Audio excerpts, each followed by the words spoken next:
Bonjour à tous et bienvenue dans Cult & Click. Je suis là avec l'ami Ker. Salut à toi, mon cher Ker. On est là tous les deux. Salut. Ça va? Salut. Ah oui. Et ça me fait Salut à toi, plaisir mon que cher. tu sois de nouveau en duplex depuis chez toi. Ça, c'est incroyable. Ouais. Et donc, on va faire les news de la semaine. Ker a préparé cette vidéo comme un maestro. Et moi comme un padawan. Donc, attention, les news sont prêtes. Ker, vas-y. Moi, je préfère être clair. J'ai qu'une seule news vraiment chouette. C'est la troisième, elle vous surprendra. Le truc hyper putaclic. Non, mais j'ai qu'une seule news chouette, mais je vous le dirai tout à l'heure. Bref, à toi, Ker. Lui, il en a que des. Moi, je vais que des commencer news par le traditionnel point pognon. Figure-toi, figurez-vous. Ça ne va pas vous étonner avec un point d'abord français. Vous allez me dire, oh là là, mon Dieu, mais pourquoi est-ce qu'il parle du box-office français, lui qui est tout le temps focalisé sur les dollars et le marché américain? C'est qu'il y a plein de trucs quand même à dire en France. Alors déjà, il y a toujours cette fameuse baisse de la fréquentation en salle, avec cette fois des chiffres un peu plus détaillés qui le montrent, puisque sur le mois d'octobre 2021, il y a eu 14 millions d'entrées, ce qui est très correct, et c'est une baisse de 29% par rapport à octobre 2019, qui était une très belle année. Donc il y a une perte en gros de 5 millions de spectateurs. Donc c'est pas non plus incroyablement dramatique, mais c'est quand même notable, plus de 30%, avec en cette période les plus gros succès de l'année qui viennent d'émerger. Jusqu'à présent, c'était Kaamelott, premier volet qui était en tête, avec seulement 2,6 millions d'entrées. On pouvait honnêtement imaginer bien plus. OSS 117, qui était censé mettre une énorme raclée à Kaamelott, s'est croûté à 1,6 million, ce qui est franchement pas terrible pour Bedos. Et ensuite, ouais, c'était un petit rire. Et ensuite, on a eu les deux plus gros succès qui ont débarqué avec Dune. D'abord, le film de Denis Villeneuve, qui est devenu le plus gros succès de l'année en France, avec presque 3 millions de spectateurs. Premier volet de Dune a créé quand même la surprise. On pouvait quand même s'attendre, craindre malheureusement un petit échec en France. Ça n'a pas été le cas. Mais il n'est pas resté premier bien longtemps, puisque James Bond a mis une claque au Fremen, mourir peu attendre qu'on a en critique sur la chaîne, d'ailleurs comme Dune, est passé premier succès de l'année en France, avec, au moment où on vous parle, 3,3 millions d'entrées, mais il devrait peut-être atteindre les 4 millions. Alors au moment où Dune est devenu premier, donc il était quasiment à 2,5 millions à peu près, presque, allez, un peu plus. Il n'aurait été, avec ce chiffre, en 2019, que le 13e plus gros succès de l'année. Pour vous dire vraiment qu'on est très loin des chiffres de 2019, quand même, au niveau des films qui ont attiré le plus de monde en salle. Pour rappel, là, James Bond, premier avec 3,3 millions. En 2019, c'est Le Roi Lion qui était premier, avec plus de 10 millions d'entrées. Donc voilà, aux États-Unis, j'ai pas ouvert la page, donc je vais le faire en direct avec vous. Mais en gros, les films qui cartonnent. Alors déjà, il faut relativiser le succès de Dune aux US. Il y a beaucoup d'articles qui sont sortis pour dire « c'est un phénomène incroyable, un raz-de-marée, c'est fou, on n'a jamais vécu ça depuis la semaine dernière, parce que la semaine d'avant, il y avait un film Halloween Kills qui avait fait mieux que Dune, et la semaine encore avant, il y avait Venom 2 qui avait fait plus du double que Dune lors de sa sortie. Dune aux États-Unis pour son premier week-end, c'est 40 millions de dollars. Et actuellement, au moment où on vous parle, toujours le fameux moment où on vous parle, il est à 76 millions de dollars, c'est pas ouf.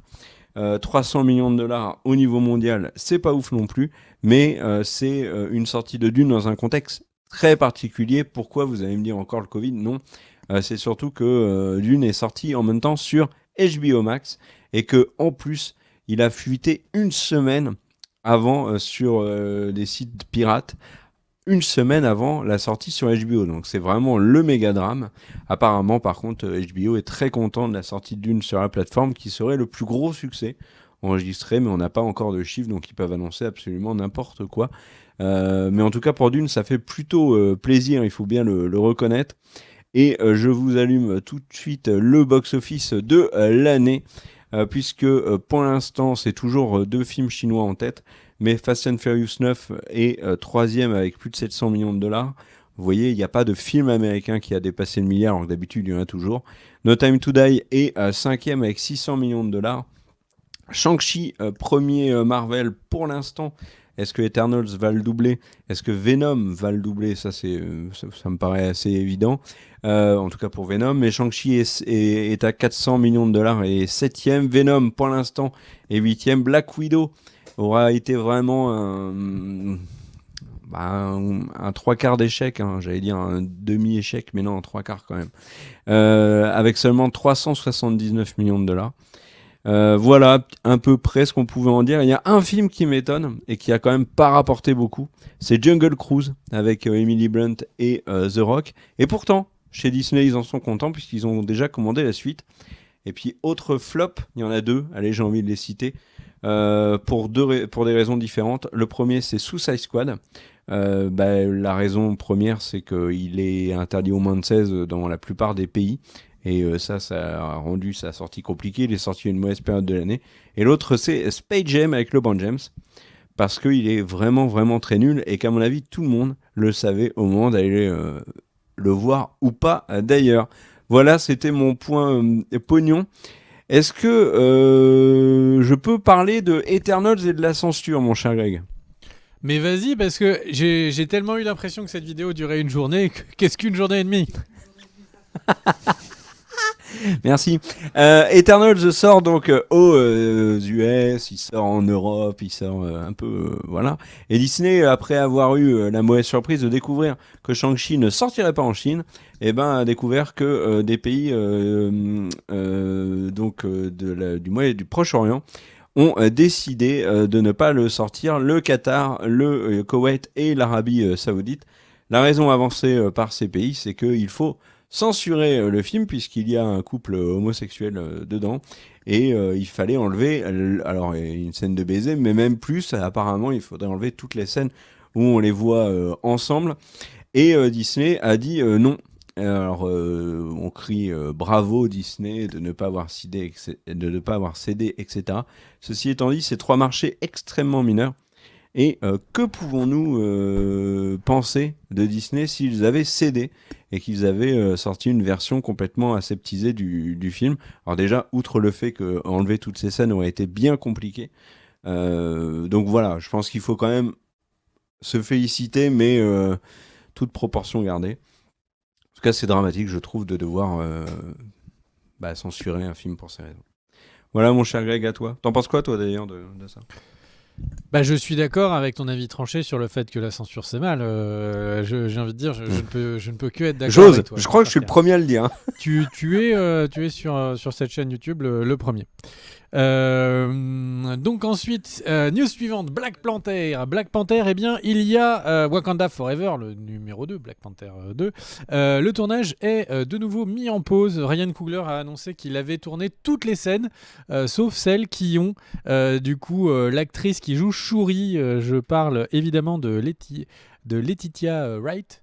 Encore une fois, un nom est passé à la grande faucheuse. Nous sommes les Undertakers de la prononciation, comme certains nous appellent. Et en fait, donc visiblement, une de ces cascades s'est très mal passée, comme une de nos prononciations. Et du coup, en fait, des blessures qui avaient été décrites comme légères, en fait, sont visiblement plus que ça. Donc elle n'est toujours pas au tournage. On rappelle que du coup le film avait été reporté de 8 juillet 2022 au 11 novembre 2022. Là, s'ils ne peuvent plus tourner du tout avec le personnage qui était, si vous vous souvenez, il y a eu des grosses remarques pour dire que Shuri aurait un rôle très important, etc. S'ils ne peuvent pas tourner avec elle et qu'elle est censée devenir une espèce de Black Panther de elle-même, c'est extrêmement gênant. Et j'ai envie de dire un gros problème pour le calendrier du MCU, puisque 2022 était déjà chargé à cause de tous les reports dû au Covid, mais 2023 était déjà en train de bien se charger. Il y a beaucoup de projets qui n'ont pas de date, qui sont annoncés, qui sont en pré-prod. Donc du coup, je pense qu'ils vont essayer de tout faire pour garder leur date. On verra ça. Tu as une autre news, mon cher Kier? Ben moi, je veux réagir surtout à celle que tu as faite là, parce qu'en fait, elle s'est blessée courant d'été, et ça a été annoncé comme petite blessure. Ils ont dit que bah, ils allaient continuer le tournage sans elle, ça tu l'as dit. Et comme tu dis, bah, elle est toujours pas là. Et en fait, aux États-Unis, il y a de plus en plus d'articles qui se demandent si la gravité de la blessure de Laetitia Wright n'a pas été cachée, et surtout s'il n'y a pas autre chose derrière. Parce que Laetitia Wright a été reprise par Disney sur des propos, alors ne me demandez plus lesquels, il me semble que c'était sur le vaccin, qui était mal passé. Alors est-ce qu'ils essayent euh, de lui trouver une porte de sortie, ce qui serait complètement improbable, puisqu'à côté de ça, il y a énormément de rumeurs, de plus en plus d'ailleurs, sur le fait qu'en fait, ils vont revenir sur la décision de on ne remplace pas Black Panther, et qu'en fait, ça serait sa sœur, Laetitia Wright, enfin Shuri, qui deviendrait Black Panther dans le prochain film. Alors ça, c'est encore à l'état de rumeur. Mais voilà, je trouve que c'est intéressant. On ne sait pas tout sur cette histoire. Et puisqu'on parle de blessures, moi je vais. Bon, c'est le lien et je vais aller dans un accident de tournage aussi, cette fois malheureusement beaucoup plus dramatique. Et vous en avez tous entendu parler, même si vous ne suivez pas l'actualité ciné assidûment. C'est bien évidemment ce qui est arrivé sur le tournage du film Rust à Alina Hutchins, qui était la directrice de photographie du tournage, qui a été abattue par l'acteur Alec Baldwin accidentellement par une arme qui devait être chargée à blanc. Alec Baldwin a également tiré sur le réalisateur du film, qui heureusement n'est pas décédé. Alors, ce qu'il faut, on va pas revenir sur l'affaire en elle-même, puisque il y avait BFM, CNews et autres chaînes qui en ont fait leur chou gras. Mais aux États-Unis, déjà, il y a un truc qui est intéressant, c'est que ça a énormément marqué pour plusieurs raisons. D'abord parce qu'Alec Baldwin, nous, on ne, enfin, sauf si vous suivez l'actualité américaine, mais Alec Baldwin est une superstar aux États-Unis, notamment pour sa présence dans le SNL, où il a parodié Donald Trump pendant des années. Alec Baldwin était dans la shortlist des démocrates pour avoir un rôle important dans les années à venir. Bah là, forcément, du coup, dans le camp démocrate, ça a beaucoup réagi au moment du drame. Il y a eu énormément de théories du complot sur ce qui est arrivé. D'ailleurs, il y a l'artilleur, je ne sais pas comment on dit, du tournage, qui a fait une déclaration un peu bizarre en disant que pour lui, il y avait eu que les balles avaient été volontairement changées, que c'était un sabotage et pas un accident. Mais enfin, bon, voyons, on verra où va l'histoire. Mais en tout cas, sur l'ensemble d'Hollywood, ça a eu des répercussions, puisque, alors on en parle tous les jours, hein, encore aux États-Unis, avec parfois des articles, des reproches qui ont l'air complètement surréalistes. Je sais pas si vous avez vu par exemple la vidéo où Alec Baldwin est arrêté sur le bord de la route et il pète un câble et du coup il prend la parole alors que tout le monde lui a dit de ne pas le faire. Toujours est-il que à Hollywood, sur les tournages, on est en train de réagir. Il y a eu, et tu m'en parlais Greg en off, mais il y avait eu beaucoup de victimes, des personnes de l'ombre qu'on n'a pas évoquées en dehors de Rust. Dans les années passées, des cascadeurs, etc. Bon, moi, je me rappelle par exemple du cascadeur de Taxi 2 qui était décédé dans Paris. Mais c'est vrai qu'il y a souvent des accidents. Et sur les armes à feu, le débat est vraiment lancé. Dwayne Johnson, par exemple, a décidé qu'il enlèverait toutes les armes à feu de ses productions et qu'on parle de plus en plus d'utilisation d'armes en plastique. Donc voilà, il y a un énorme débat aux États-Unis autour de ce terrible drame. En tout cas, pensez bien évidemment aux proches et à tous ceux qui connaissaient Alina Hutchins. C'est terrible ce qui s'est passé. Voilà.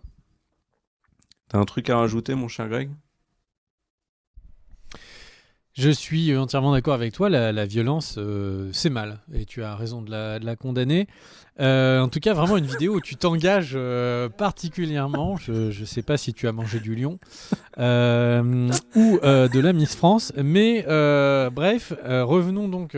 enfin bref, c'est un sujet dont on parle pas mal en off, les problèmes de cascadeurs, parce que Kerr veut que ce soit des cascadeurs qui tournent ces scènes dans Cult & Click, quitte à ce que ce soit particulièrement risqué. Je pense notamment notamment à la scène de la chute de la chaise gaming ou des grands moments de culte technique qui ont été du coup faits à risque pour les cascadeurs. Maintenant, plus sérieusement, en fait, je pense que le problème à Hollywood est important, mais qu'il est peanuts par rapport au problème qu'il peut y avoir dans d'autres pays. Je pense à certains films d'action asiatique où il y a par exemple des grandes scènes de combat sur des camions, etc., où les mecs se tabassent pendant que les camions sont à pleine vitesse. Il y avait aucune sécurité sur cette scène. Il y a des cascadeurs qui sont régulièrement malmenés sur les films d'action asiatiques et il n'y a pas d'assurance santé s'il leur arrive un truc. Donc c'est vraiment un problème global au cinéma. On fait comme s'il y avait de l'action, on fait comme si au maximum le plus proche de la réalité, sauf que il y a des moments, ça va trop loin. Ok, alors petite succession d'annonces casting. Alors Wicked, donc, qui est donc une comédie musicale qui est un énorme carton aux US, a trouvé ses actrices, avec Cynthia Erivo et Ariana Grande. Donc ça va être produit par Universal et réalisé par le réalisateur de Crazy Rich Asian. Donc ça, c'est vrai que pour nous, Wicked, c'est pas une grosse annonce, mais aux États-Unis, c'est très très gros et donc ça va sans doute être beaucoup relayé chez nous au niveau de la sortie. Il y a ensuite Gal Gadot qui va également qui va jouer donc dans un Disney qui sera donc Blanche-Neige, qui sera dans le film. Ce n'est pas Blanche-Neige, elle sera dans le film Blanche-Neige. Et je crois, si je ne me trompe pas, que ce sera la méchante reine. Voilà, tout à fait. Et autre annonce, Sofia Vergara qui va devenir l'actrice principale d'un spin-off d'un autre film sur des cartels fait par l'équipe de Narcos sur Netflix. C'est mini-série. Et il y a Daniel Dae Kim qui va devenir l'acteur qui va jouer. Et en fait, c'est pas tant de savoir qu'il est casté qui est intéressant, c'est le coréen dans Lost. Si ça vous aide, et en fait qui va jouer donc dans la série live action Avatar Airbender, et en fait c'est pas tant qu'il est casté qui m'a défrisé, c'est le fait qu'il y ait une série live action donc Avatar Last Airbender qui m'a pour le coup défrisé. J'avais complètement laissé passer cette info. On enchaîne en disant que Hocus Pocus 2, donc là on est vraiment vous voyez, donc il y a le réchauffé et il y a le truc que vous avez oublié au frigo et qui, même après 1 minute de micro-ondes, a toujours pas vraiment une bonne gueule. En fait, donc il y a Hocus Pocus 2 qui a été annoncé avec un casting, évidemment. On joue sur la nostalgie de ouf. Alors, le truc, c'est que moi, j'étais né, ce qui n'est pas le cas de tout le monde, quand il y avait eu Hocus Pocus 2. Et déjà à l'époque, globalement, les gens s'en foutaient. Donc là, tu te dis, il y a un reveal nostalgique sur Hocus Pocus 2. Donc tu te dis, mais où vont-ils ? Il y a évidemment Jessica Parker qui revient, donc qui est la plus connue des 3 magiciennes de l'époque. Mais il y a aussi un casting avec Whitney Peak, Lilia Buckingham, Belissa Escobedo, Tony Hale. Bon, on sent vraiment le truc de dire... c'est quoi le film qu'on va sortir en octobre l'année prochaine ou dans 2 ans, on verra. Voilà. Et Good Omen saison 2 qui a commencé le tournage. Les premières photos de tournage sont disponibles sur internet. J'avais plutôt bien aimé Good Omen 1 et donc c'est une bonne news. C'est à toi, mon cher Kerr. Alors, vu que tu as parlé rapidement de la mini-série avec Sofia Vergara dans l'univers par la prod de Narcos, il y a 2 trucs à préciser. Un, c'est pas une suite de Narcos, malheureusement. Et l'autre truc, mais ça me chauffe quand même beaucoup, puisque j'adore vraiment les séries et toutes les saisons de Narcos. Et pour vous dire que la dernière de Narcos Mexico est sortie le 5 novembre et que moi pour l'instant je n'ai vu que la première scène du premier épisode et qu'elle en voit déjà beaucoup. Et si vous n'avez jamais vu Narcos et Narcos Mexico, mais sautez dessus. C'est un des meilleurs programmes de Netflix, pour moi, sans aucun doute. Alors, on enchaîne avec la news Boba Fett, puisque Boba Fett a décidé donc d'arrêter d'être chasseur de primes et d'en mettre un terme à la violence après la saison de Mandalorian et d'écrire un livre. Et donc, ce livre et la rédaction de ce livre sera au cœur d'une série qui s'appelle The Book of Boba Fett, dont le premier teaser est sorti. Étonnamment, on ne le voit pas écrire dans ce teaser, puisqu'on le voit faire plein de trucs à base de pistolet laser et de Jetpack avec sur Tatooine avec Fennec, Ming-Na Wen qui aura grande importance dans cette saison. On s'en doutait, on en a la preuve. Tu l'as vu ce trailer, enfin ce teaser, mon cher Greg?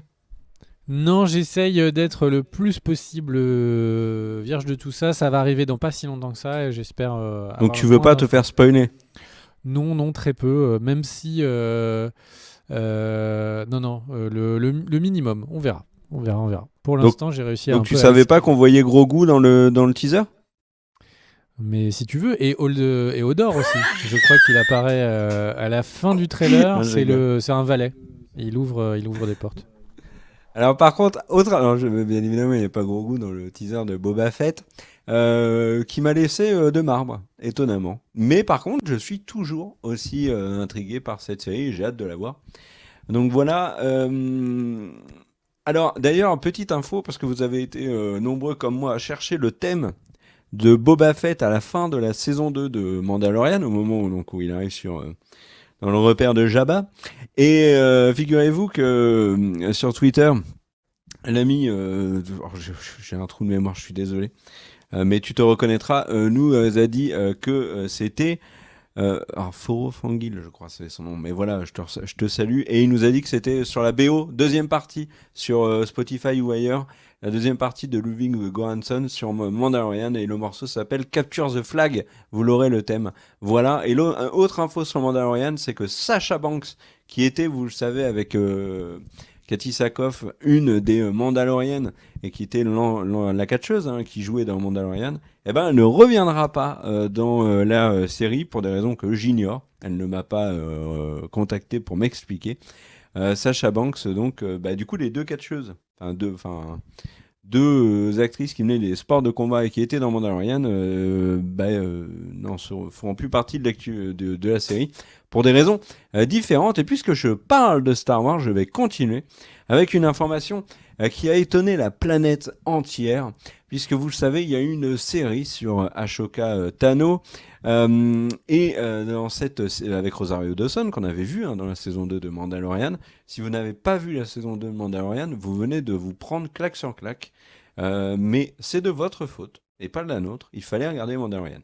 Et le truc qui est intéressant à dire, c'est que sur la série sur Ashoka Tano, ils ont annoncé le retour d'Hayden Christensen dans le rôle d'Anakin Skywalker. Ça peut être sous plusieurs formes. Est-ce que ça va être des flashbacks, puisqu'en fait Anakin Skywalker était le maître et Ashoka Tano était la Padawan, ça on le voit dans Clone Wars. Est-ce que ça va être quand Anakin Skywalker est devenu Dark Vador et peut-être qu'il va recroiser Ashoka Tano? En tout cas, ça ne peut pas être dans le présent où l'on voit Ashoka Tano pour des raisons que vous savez. En tout cas, on sait aussi que Hayden Christensen jouera dans la série Obi-Wan Kenobi avec Ewan McGregor. Donc, c'est la très bonne nouvelle de cette vidéo, c'est que Hayden Christensen a retrouvé du travail. Voilà, mon cher Greg, à toi. Du coup, eh ben, écoute, moi je suis très heureux qu'il ait retrouvé du travail parce que ça me parle beaucoup. Bon, je vous fais ma news importante, il est temps, ou en tout cas que je trouve importante, je ne sais pas si elle va changer la face du monde, c'est les NFT. Alors c'est quoi un peu les NFT? Je suis en vrai pas vraiment capable de vous expliquer, j'ai pas entièrement saisi le concept. Les NFT, ça m'a l'air d'être juste des goodies, comme les goodies qu'on a en prenant les jeux en collector, des objets dématérialisés qui sont vendus de manière digitale et qui sont donc censés nous appartenir de manière digitale, mais on est censé être propriétaire de une seule version, et il n'existe qu'une seule version. On achèterait donc une photo numérique, mais qui existerait qu'en une seule version, et le photographe du coup libérerait l'intégralité des droits, ne pourrait plus le recopier, etc. On serait propriétaire de ça. Bref, je ne sais pas si je l'ai très bien expliqué, mais en tout cas c'est ce que j'en ai compris Très des bien. NFT. Et le truc, c'est que du coup, c'est en train de se développer beaucoup. Il y a eu quelques bad buzz avec des youtubeurs qui vendaient des NFT qui étaient juste des moments filmés de eux en train d'ouvrir des cartes Pokémon. à des prix ouf, à 1 000 €, pour que les gens possèdent ce moment, cette surprise du moment où le mec ouvre une carte, enfin un set de cartes Pokémon. Donc il y a eu des choses un peu étranges autour de ça. Et en fait, il y a un marché de l'art et de spéculation autour de l'art qui est de plus en plus en train de gonfler, de buller, comme vous préférez, ou d'augmenter. Et de plus en plus d'art numérique sont en train de se vendre. Je crois qu'il y a eu la première œuvre qui a été vendue à plus de 80 millions, je crois. Et en fait, quand il y a une interview de la personne qui, du coup, disait pourquoi est-ce qu'il avait acheté cette œuvre d'art en NFT, eh bien, en fait, il a expliqué que pour lui, c'était le début de ce raz-de-marée. On possédait de nos bons jours des objets réels, mais que bientôt, ce sera le numérique sera plus important. On aura des maisons numériques, des lopins, et donc d'avoir des œuvres numériques. Peut-être que là, il a payé 80 millions, mais que plus tard, ça vaudra 1 milliard. Bref, vous avez le contexte. Et le truc, c'est que Hollywood s'est emparé de ça. Et quand je dis s'est emparé de ça, c'est pas au futur. Ils se sont déjà emparés de ça de manière importante. Il y a eu plusieurs sociétés de production qui ont annoncé des gros investissements là-dedans. Et vous allez me dire, mais investissement, comment ça? Et en fait, le truc, c'est qu'il y a notamment Fox Entertainment qui a annoncé qu'ils allaient mettre 100 millions de dollars pour créer un fonds pour créer des NFT. Donc c'est incroyable. Ils mettent de l'argent, mais qu'est-ce que c'est? Qu'est-ce que c'est fondamentalement? Qu'est-ce qu'ils vous essayent de nous vendre? En fait, ils essayent de créer une nouvelle ligne de revenus, donc en disant, bah voilà, on vend un film, il y a ses places au cinéma, il y a ses places, du coup, quand on va vendre les droits en télé, quand on va vendre les droits sur les plateformes de streaming, etc., etc., quand on va vendre le film directement sur Google Play ou les autres, etc. Et on a les goodies, bon, maintenant on va avoir les NFT. Et il y a cette semaine, au moment où on enregistre, il y a Tarantino qui est rentré dans la danse et qui a tout simplement annoncé qu'il allait vendre sous la forme de NFT des scènes inédites de Pulp Fiction. Et donc, qu'est-ce que ça veut concrètement dire? Ça veut dire qu'il a des moments inédits de Pulp Fiction qu'il n'a pas monté dans les films, qu'il n'a pas mis dans des DVD, qui n'ont jamais été diffusés nulle part. Il va les vendre donc aux enchères à quelqu'un. Et ce quelqu'un, du coup, pourra décider, parce que comme il en est propriétaire, de soit le garder pour toujours, et donc nous, grand public, on ne saura jamais qu'est-ce que c'est que cette scène, et ou il pourra décider de le rendre libre et de le diffuser à tout le monde, ce qui casserait complètement la valeur de cet achat. Et je suis un peu médusé de ça. Parce que pour moi, le cinéma, c'était un truc pour tout le monde, pour le grand public et tout. Et ça m'a fait penser à notamment... Il y avait eu des gens très fortunés qui avaient contacté des rappeurs il y a quelques années. J'ai un doute si c'est pas Kanye West qui avait été contacté par quelqu'un qui a dit j'ai fait fortune dans la pharmaceutique, je suis prêt à payer et à couvrir l'intégralité des revenus que ferait ton prochain album.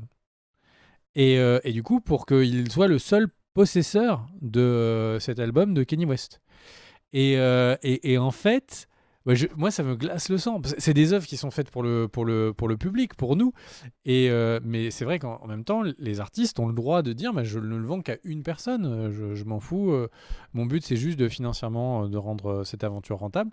Et c'est d'autant surprenant et décevant quand on voit la liste des personnes qui sont dedans. Tarantino, j'ai pas l'impression que Tarantino court après l'argent.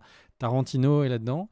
Il y a David Lynch qui a déjà commencé depuis quelques temps, qui a même créé, alors j'ai pas trouvé toutes les informations, mais visiblement il aurait carrément créé des bouts de vidéos pour des NFT.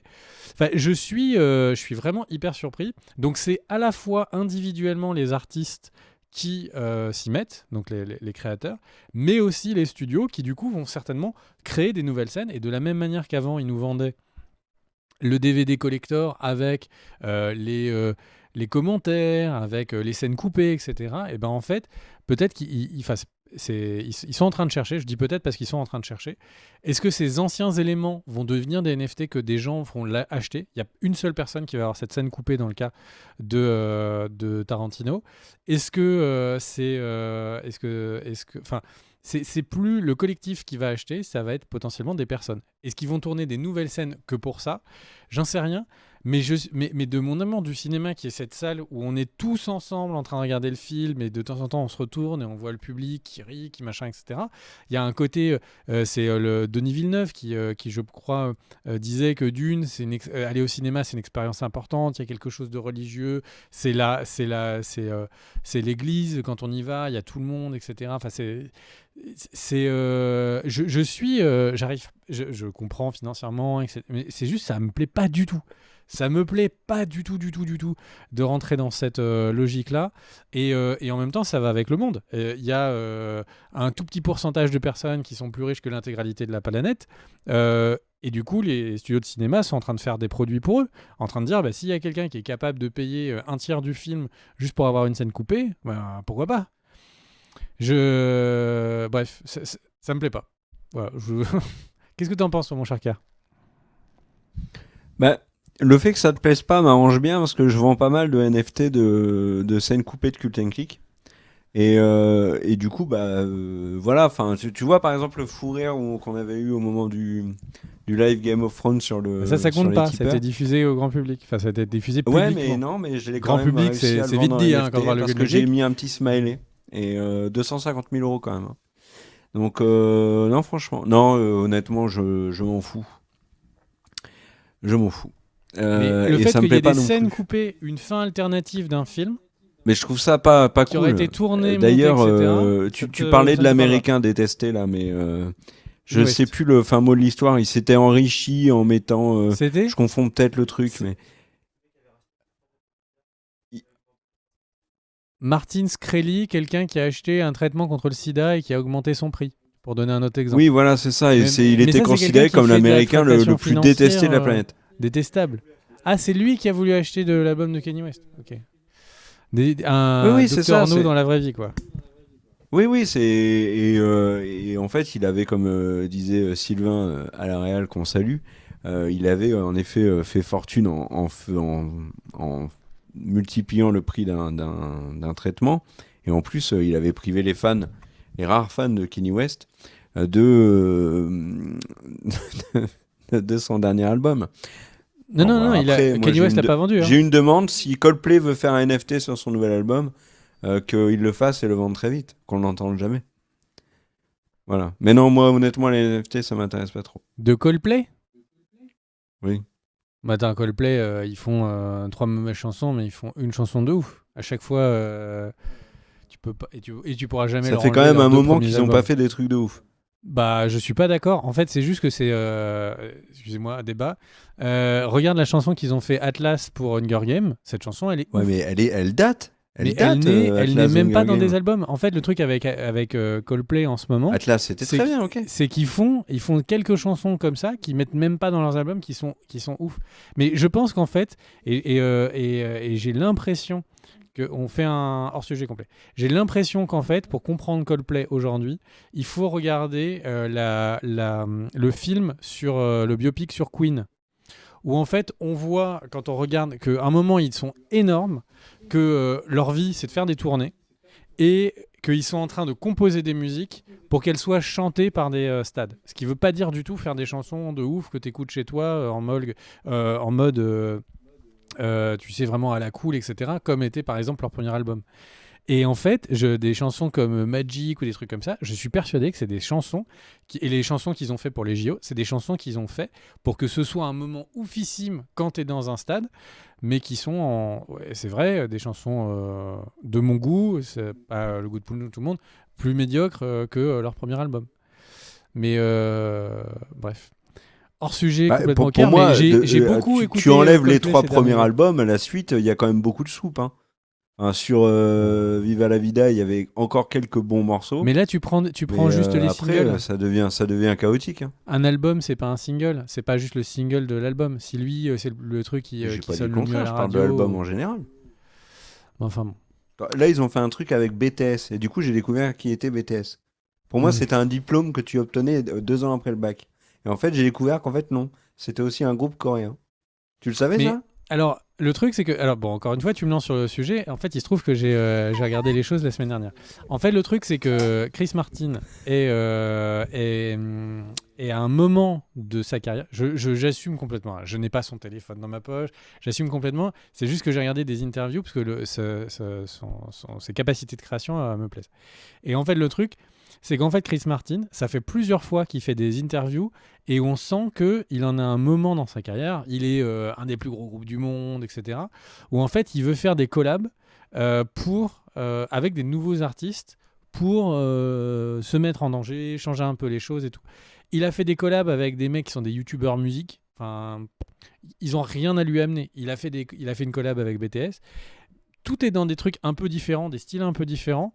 Pour l'instant, je trouve, il n'y a rien qui, moi, m'a parlé en termes de musique, mais je trouve ça juste intéressant qu'un artiste qui est en mode tout en haut se dise je vais aller voir d'autres personnes qui m'intéressent, qui m'inspirent, pour essayer de faire quelque chose. Le mec, il s'est fait. Enfin, bref. Après, on pourrait aussi voir les choses de manière moins cool en disant Coldplay est un peu sur la descente, il fait au moment où il peut le faire une collab avec le plus gros groupe du monde. C'est vrai, mais les Ils autres sont collabs pas qu'ils sur la font, il descente. y en a beaucoup. Il y en a beaucoup qui sont vraiment. Je ne vois pas quel est l'intérêt autre que le travail musical.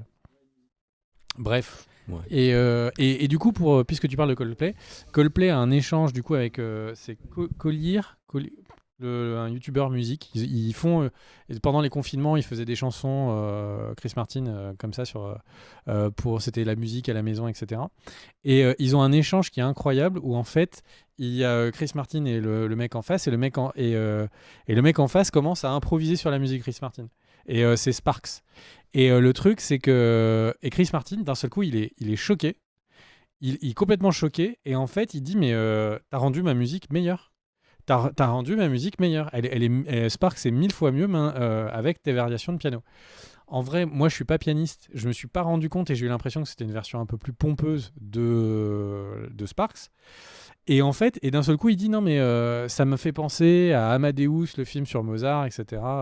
Et de Milos Forman. Et du coup, j'ai vu Amadeus à cause de cette remarque de Chris Martin. Le film est génial.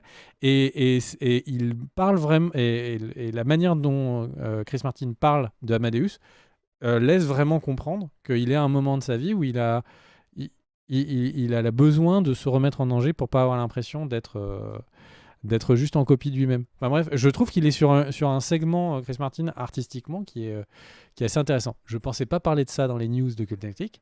Bah, tu me lances sur le sujet de Coldplay, je t'y réponds. Bah ouais, et comme on parle de massacre, eh ben je vais enchaîner avec une autre news, puisqu'après Halloween Kills, on a donc le massacre, je parlais bien évidemment des derniers albums de Coldplay, c'est qu'il va y avoir un nouveau massacre à la tronçonneuse. Et quand je dis que c'est dans la lignée d'Halloween Kills, c'est qu'en fait ça va être une suite directe de Massacre à la tronçonneuse de Toby Hooper de 1974. Le dernier Halloween Kills était en fait la suite théoriquement, la suite de Halloween de Carpenter. Je sais pas si vous me suivez bien. D'ailleurs, Halloween Kills est plutôt sympathique et développe bien le côté un peu, comment dire, l'entité diabolique que peut être Michael Myers.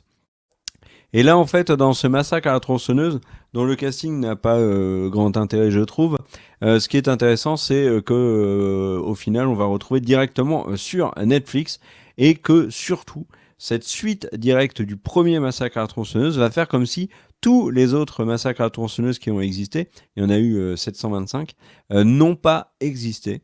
Et ça, c'est plutôt cool, car il n'y en avait aucun à vraiment garder sous la main. Donc voilà. Moi, j'ai terminé avec les news, hein, mon cher Greg. J'espère que toi, tu en as encore et qu'elles vont nous faire rêver. Ah non, j'ai encore une news hommage. J'aimerais la faire à un acteur qui nous a quittés. C'est James Michael Tyler qui jouait Gunther dans Friends, décédé malheureusement d'un cancer à l'âge de 59 ans. On l'avait vu la dernière fois dans la réunion des Friends. Et il a marqué forcément la série Friends et puis donc nos années jeunes ou adolescents, peu importe, quand vous avez vu Friends. Gunther était un personnage central, j'ai envie de dire, un personnage majeur, secondaire mais majeur, de Friends. Donc voilà, repose en paix, James Michael Tyler. À toi, mon cher Greg. On enquille donc avec une nouvelle news, c'est la nouvelle société de Bradley Cooper qui était en recherche de projet et qui vient de signer le fait d'adapter, alors ce qui aurait dû être une série mais qui sera un film. Je parle de Hyperion, donc qui sera une adaptation de la nouvelle de Dan Simmons. Voilà, on passe à la suite. Il y a Finch, qui est un nouveau film avec Tom Hanks, qui est un film qui était dans les limbes du Covid, qui a été bloqué pendant très longtemps à la diffusion, qui au final a été racheté, sera diffusé sur Apple TV+. C'est de ce que j'ai compris un univers... c'est dans l'avenir, il y a du coup des robots, et des humains, etc. Mais en fait, ce que je trouve intéressant, c'est qu'en fait, alors je n'ai pas vu le film encore, il n'est pas encore sorti. Le truc, c'est que ce qui me perturbe, c'est qu'en fait la fin a été réécrite suite à la pandémie, puisque visiblement il y aurait des liens trop proches avec des choses qu'on a pu voir pendant le Covid. Et du coup, ils ont changé la fin, réécrit et retourné pour la rendre plus... ils ont utilisé le terme warmer, plus rassurante, plus sécurisante, et c'est pas la première fois, je pense notamment à du coup la série avec le Faucon et le Soldat d'hiver sur Netflix, sur Disney+, qui a été également réécrite parce qu'il y avait une grande histoire de pandémie qui a été complètement supprimée du scénario, ou en tout cas quasiment entièrement supprimée du scénario, et voilà, les studios qui retouchent les œuvres pour ne pas coller à la réalité. Je sens qu'il y a quelque chose à y réfléchir, mais nous n'avons pas le temps. On enquille donc Oppenheimer, donc le prochain Christopher Nolan, qui du coup a un casting qui commence à s'étoffer. Il y avait déjà Cillian Murphy qui avait été annoncé, Matt Damon, et là cette semaine vient d'être confirmé Emily Blunt et Robert Downey Jr. Un casting, comme on dit à Hollywood, de merde. Non, un beau casting, un beau réalisateur. Donc du coup, on espère que ça va être chouette. Je rappelle que c'est donc sur le créateur, ou en tout cas un des créateurs de la bombe atomique.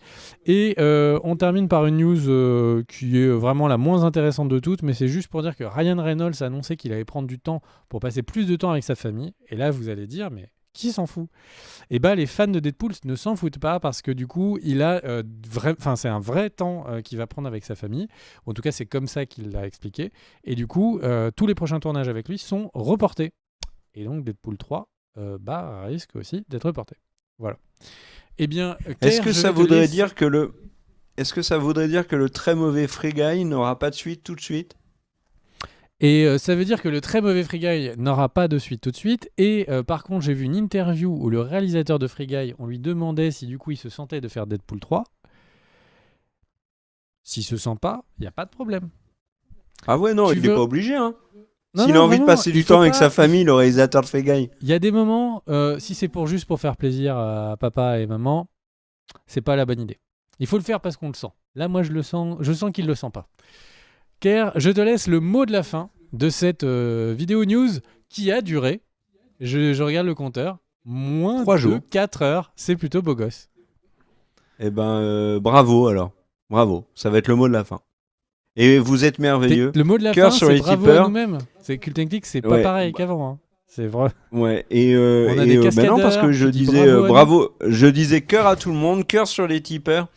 Cœur sur Sylvain Laréal, n'hésitez pas à mettre un petit commentaire, à mettre un pouce vers le haut, à partager la vidéo à au moins 10 amis, à faire une chaîne, vous savez, par SMS de la vidéo, et si vous ne répondez pas à ce SMS à au moins 10 personnes, il vous arrivera quelque chose d'atroce. Enfin, faites vraiment la totale pour publier cette vidéo, qu'elle fasse au moins 7 milliards de vues. Ça n'a pas une responsabilité pénale avec ce que tu dis là. Je me demande si pénalement on n'est pas dans la merde. Ah on verra. Allez, on verra. On met ça dans la nature. On verra si ça nous retombe sur les épaules. Bah, c'est de l'humour de toute façon. Si c'est de la parodie, tu crois qu'on peut... Il y a une case à cocher. Il y a plus de chaînes de SMS depuis les années 90. Ne nous enfermez pas en prison. Des bisous. Ciao, ciao.